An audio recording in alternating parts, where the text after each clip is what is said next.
Eu queria te perguntar assim, Thiago, é curiosidade minha mesmo. Mas não vou Porque a responder. gente ouve falar, e a moeda, né, a moeda da Coreia do Sul é diferente da nossa e tem cotação diferente e Claro. tal. E lá fala em 40 e tantos bilhões na moeda deles, né? Qual que é a moeda Primeiro, eu deles? queria saber essa conversão para cá.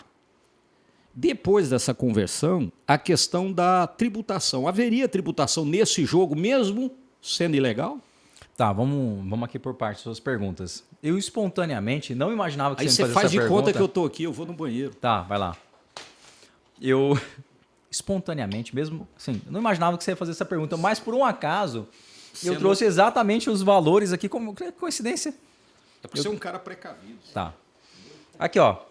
O próprio Netflix, ele trouxe pra gente, mas vai lá no mais distante, que é pra demorar mais pra chegar. O próprio Netflix, ele trouxe pra gente qual que era o valor. Ele fez uma publicação. E assim, o prêmio do jogo, mais ou menos convertido pra reais, dá mais ou menos 208, mais ou menos não, valores exatos, né? 208 milhões, 845 mil, 119 reais e 58 centavos. Esse é o valor. Então, mais ou menos 210 milhões de reais. A gente está falando aí num prêmio da Mega Sena, né? Mas um pouco mais sangrento esse prêmio. Só para você ter uma noção, sabe aquele participante que era o amigo, né, do 456, aquele cara que era super estudioso, né? Que o 456 fica o tempo todo elogiando, cresceram juntos e tudo mais. O prêmio dele, a dívida que ele tinha na época era de 27 milhões 479.621. Esse é o valor do tamanho da dívida que ele tinha, né? E ele fala, pô, mas qual que era a dívida ali do personagem principal, do 456, né? A dívida dele é muito menor. A dívida dele é de 732 mil reais, né? Era o valor, 732.789. Para ter uma noção, né? Quanto que ele ganha? Lembra quando ele participa ali no primeiro episódio, ele vai participar do jogo, né? E ele participa da corrida de cavalos e tudo mais, aposta, e ele ganha um prêmio. Ele ganhou 20 mil reais. 20 mil reais, 609,72. Aqueles 10 mil que ele entrega para a moça, ele fala, tá aqui 10 mil, fica para você. Aquilo ali são 46 reais, né? A gente dá a impressão, nossa, deixou uma grana violenta, né? São 40 e poucos reais, menos 50 reais que ele deixa para a moça de gorjeta. Mas um dos pontos que o Observer queria saber, mas ele está ausente, porque... Aí, ó, viu? Chega aqui, cara. Você tava... A dúvida é sua. Finge que a dúvida é sua, né? Eu tava falando sobre os valores, né? Ah, uma curiosidade que eu não falei enquanto... Mas na hora que eu saí, você tá falando de valor, são tem muitos 10 valores, minutos, cara. velho. É muito número. A galera já até foi embora. Não, mas interessante. Não, mas- Eu tenho certeza que é uma Sabe curiosidade quanto valia do pessoal. cada... Isso. Lembra que ele dava tapa na cara? Sim, Né? Que falou assim, sim. que aquela ideia, olha, eu vou te dar um tapa, mas se você ganhar, você ganha dinheiro. Sim. Você leu? Você lembra de cabeça? Nunca. Então tá, eu vou te perguntar. Quanto você acha que valia um tapa na cara? Daquele Tipo, ali. é uns 50, né? 50 reais, mais ou menos. 457 reais. Ah, não, mas... 457. Você quer pagar? Vale a pena, não vale? Vale. Quer pagar? Pode bater. Sabe quanto que valia? Para 450 reais eu levo tapa o dia inteiro. Sabe quanto que vale problema não. a vida de cada jogador? Cada um que morre, que a gente vê caindo lá aquele dinheiro. Sabe quanto que vale cada um? Ali tem que valer mais um pouquinho, né? Uns 500. 500 reais. Vale 457.993 reais e 68 centavos. Caramba, velho.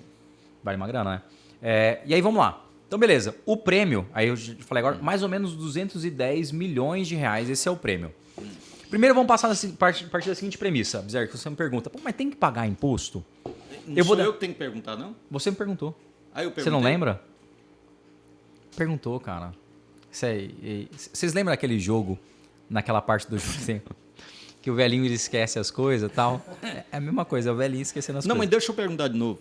Pergunta. Tiago, tem que pagar imposto? Bom, essa é uma pergunta. Você Muito perguntou uma importante. coisa muito importante agora, Bizair. Mas um negócio interessante, é isso mesmo. Esse é um fato. Toda vez que eu vou com meus alunos, eu passo a seguinte pergunta. Eu vou partir de um exemplo mais simples, tá? Pra gente construir esse raciocínio. Sempre pergunto para meus alunos o seguinte: olha, o cara pega e ele vê assim uma área verde. Ah, pô, uma área verde aqui, né? Então, vou dar um exemplo: um parque da cidade. Um parque que não pode construir nem nada. Um parque que faz divisa com a cidade. Você que é de Goiânia, tem lá o Parque da Vaca Brava, né? Então, ali em volta tem um monte de prédio, um monte de edificação e tem um parque. Vamos dar um exemplo aqui de Palmas, né? Você tem um Parque Sazamar. O Daniel mora na frente do Parque Sazamar, dentro de uma parte que não tem acesso ao Parque Sazamar. O Daniel, para ter acesso ao parque, ele tem que dar uma volta grande, mas é uma área verde. O Daniel fala, pô, mas quer saber? Eu sempre quis construir uma casa, o Daniel tem isso, né? Construir uma casa na mata. Fala, pô, eu queria ter uma casa, assim, um lugar mais rústico e tudo mais. Aí ele pega e fala, quer saber? Eu vou atravessar a rua, porque de fato, no Daniel, é só atravessar a rua, já começa o Parque Sazamar. Mas é aquela parte recuada, aquela parte que é a área verde. Fala, vou construir, tá aí, eu vou construir. E ele constrói uma casa naquela região. E aí eu pergunto, pode cobrar IPTU do Daniel? A primeira pergunta que eu faço para meus alunos, pode cobrar IPTU do Daniel? Pode cobrar IPTU desse cara que invadiu uma área que ele não poderia construir? Uma área pública. Uma área pública, então pertence ao bem público, que está irregular, ele não podia fazer isso, mas ele fez. E pode cobrar? Qual que é a resposta dos meus alunos? Professor, não. Ele não pode fazer isso. A ideia primeira que vem é essa. É. Não. Vai cobrar imposto de uma pode coisa cobrar? que é ilícita, que é errada? Boa Eu vou pergunta. te perguntar, aí eu vou, antes de dar esse exemplo, vou dar mais um exemplo, aí você vai me falar sobre justiça fiscal, tá? Vamos dar um exemplo, né? Meus pais, a Natália, né, tem uma loja. Eu não vou citar o nome por quê? Porque não está pagando é aquela patrocínio. loja que vende Isso, brinquedos? Isso, mas está patrocinando? Não. Então a gente vai falar o nome? Não. Então beleza. Podia estar patrocinando? Podia. Mas não tá, né? Imagine que a gente vai dar o exemplo agora da sua marca aqui conosco. Aí então... Vamos dar o exemplo da loja concorrente. Não, é verdade. Porque não pagou a gente. Vou dar um exemplo aqui. Cara, o cara pega e abre uma loja. A loja dos meus pais é muito negócio gostoso. É bom, né? Bom e é saudável. Bom. É bom pra sua idade. Parece batatinha, mas não é. Batatinha frita. 1, 2, 3, entendeu? Aí então, observe. O cara abre uma loja e logo ali, e de fato isso acontece na loja dos meus pais, né? Poucos metros depois tem um camelódromo. Meus pais emitem nota fiscal, pagam os impostos, cumprem as obrigações acessórias. Só não paga aluguel porque é prédio. Não, ali, você acredita, eles pagam aluguel? Então paga aluguel também. Paga aluguel e tudo mais. Funcionários, os encargos trabalhistas, todas as contribuições previdenciárias, enfim, tem toda uma obrigação. Todo um pacote de... Passa um pouco, tem um camelô. Pergunto, será que o camelô está pagando a mesma quantidade de impostos? Ou se está pagando algum imposto? Provavelmente não. O produto entrou de forma, né, sem nota fiscal e tudo mais. Provavelmente é isso. Aí eu pergunto, você acha que deveria cobrar? Essa é a minha pergunta. Primeiro, você acha que deveria cobrar imposto? Minha mãe vende lá um produto. Vamos lá, exemplo. A Tata está gravando aí, né? Aqueles pop-it lá, os negócios, uns brinquedos. Vai pagar imposto da venda? Vai. O mesmo produto, exatamente o mesmo, é vendido poucos metros depois num camelô. Você acha que deveria pagar o mesmo imposto? Fala que sim. Sim. Isso, muito bem. Óbvio que deveria pagar, né? Isso é justiça fiscal. Todos têm que participar da mesma forma. Mas não é o que acontece. O grande problema do nosso país é que muitas vezes quando a gente acha isso não acontece, é porque a lei não abarca. Não é. Nós temos boas leis, mas nem todas são cumpridas. Vamos começar a escalonar um pouco do exemplo. Vamos voltar ao caso do Daniel. Eu pago IPTU. O Daniel paga IPTU hoje no apartamento dele? Paga. Né? Ele tem um apartamento. Se ele atravessar a rua e ele tá tudo lícito, tudo certo, tudo correto.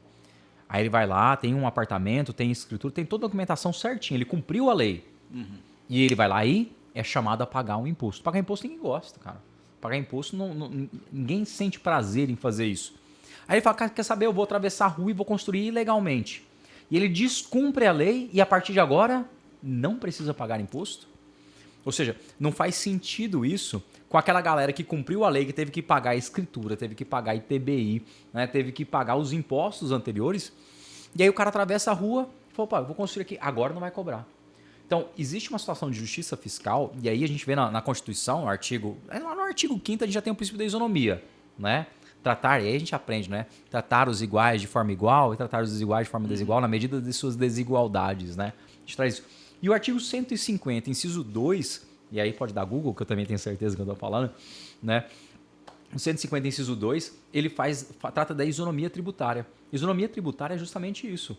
Tratar os contribuintes que estão na mesma situação da mesma forma. Ora, Daniel tem uma casa, né? E ele tem que pagar IPTU. Daniel vai e constrói uma casa, mesma coisa, né? Numa área verde. Ora, o que é o fato gerador do IPTU? Ser proprietário ou ser possuidor com vontade de ser proprietário, o animus domini, né? Vontade de ser proprietário, na zona urbana. Se está na zona urbana, tá tudo certo. Então veja que ele praticou o fato gerador, você tem que cobrar tributo. Quis partir dessa premissa para a gente escalonar nos exemplos. Tá? Vamos agora dar mais um exemplo. Um exemplo clássico da doutrina. A prostituta. Lembra? Para vocês que não conhecem, né? O Abzer tem boas lembranças, né? Alguém fala assim, polícia... É. Eu vou falar um negócio para vocês, só fazendo um parênteses. Ser polícia tem essa diferença, porque uma das fontes de informações que você tem são os prostíbulos, não? Então, o policial fala para a esposa assim, meu bem, eu estou indo lá na putaria hoje. E ela fala, não, beleza, vai lá, bom serviço. Vai lá, tal. Pega agora, o Tiago, se falar para a Natália, eu estou indo na putaria hoje. Acompanhar o Abisair, que hoje ele foi chamado numa operação especial. Não, o Abisair está aposentado. Não dá certo. Mas, cara, um lance que a gente se pergunta. Vamos lá, exemplo, a prostituta. Sim. E é um exemplo clássico da doutrina, estou trazendo um exemplo doutrinário mesmo.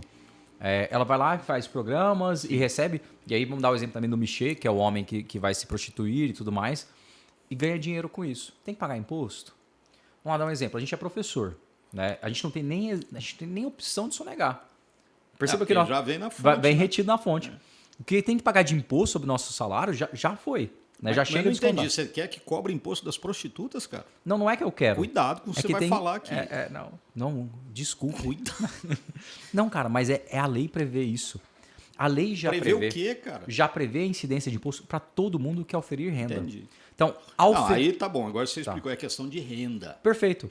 Então, não é de profissão. Para o direito tributário, aí vamos lá. Então, isso é muito importante, o que você falou agora. O que você falou agora é muito importante. Esse bordão é mesmo. Exato. Ele tá usando não, mas é porque ele não, é crime. É apropriação indébita. Apropriação, tem que pagar royalties. Cara, mas essa expressão que você usou da profissão, ela é muito importante. Que você falou. Não, já estou usando, já vamos agora. Já vou pagar uma vez, paga duas. O que acontece, Abzer? Quando a gente fala em...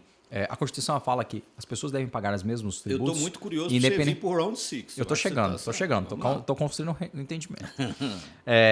As pessoas têm que pagar a tributação, independentemente, inclusive, da sua profissão. Na época da ditadura militar, você tinha essa diferença. Né? Você tinha algumas isenções para alguns cargos militares. Hoje em dia não tem mais. As pessoas são iguais, são tratadas iguais. Praticou o mesmo fato gerador, oferiu renda, paga. Mas e agora eu vou trazer... Bom, então já trouxe a premissa do artigo 150, inciso 2, né? E agora eu vou trazendo para o Round 6. Ou seja, a gente veio escalonando, mostrando que se a gente tem uma tributação que ela vai incidir, por exemplo, sobre quem vende um produto, não importa se está vendendo no camelô ou na loja, tem que pagar. Quem ganhou dinheiro, não importa se você ganhou dando aula, retiro na fonte, ou em razão, por exemplo, da prostituição, ou em razão da venda de um produto que não tem nota fiscal. Todo mundo tem que pagar. Não interessa. Exato. Se o fiscal de rendas, ou o fiscal do município, ou o fiscal que quer que seja, vai cobrar, já é outros 500, entendeu? Mas a lei permite, inclusive da isonomia tributária. E aí eu chego no Round 6.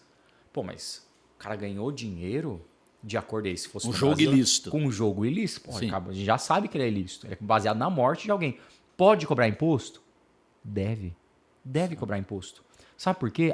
Isso é interessante, porque nós estamos falando de dois aspectos. Né? O primeiro é a questão penal, que é ilícito e não tem autorização legal, e aí vem para a parte tributária que tem que pagar. Pois é, tem que pagar. E aí depois vou até fechar aqui um raciocínio que é bem interessante sobre esse aspecto, mas vamos só nessa parte. Tem que pagar. Por quê? Porque ganhou dinheiro. Não me importa. E aí, aqui é o princípio da pecúnia non olet. O dinheiro não tem cheiro. Ele surge lá na discussão do imperador Tito com seu filho Vespasiano, né? O imperador ele cobrava taxa de tudo que aparecia. Tudo que ele podia, ele inventava uma taxa, um imposto para cobrar. Aí um dia ele chega, o filho dele fica sabendo que o pai dele estava cobrando para usar os banheiros públicos que tinham em Roma. O filho dele fala, pai, você está cobrando imposto, cobrando taxa para usar banheiro, um lugar tão sujo. E o pai dele tira uma moeda do bolso e mostra para o filho e fala assim, olet, tem cheiro?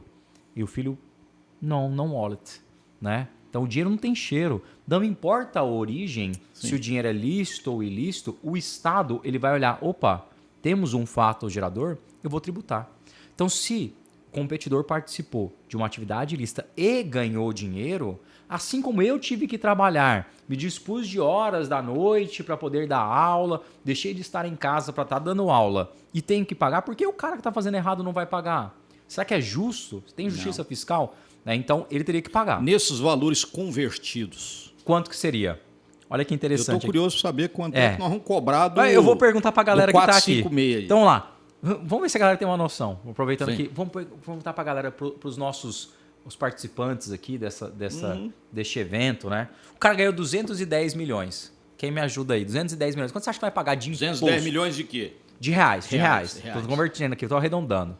210 milhões, vocês chuta quanto, assim?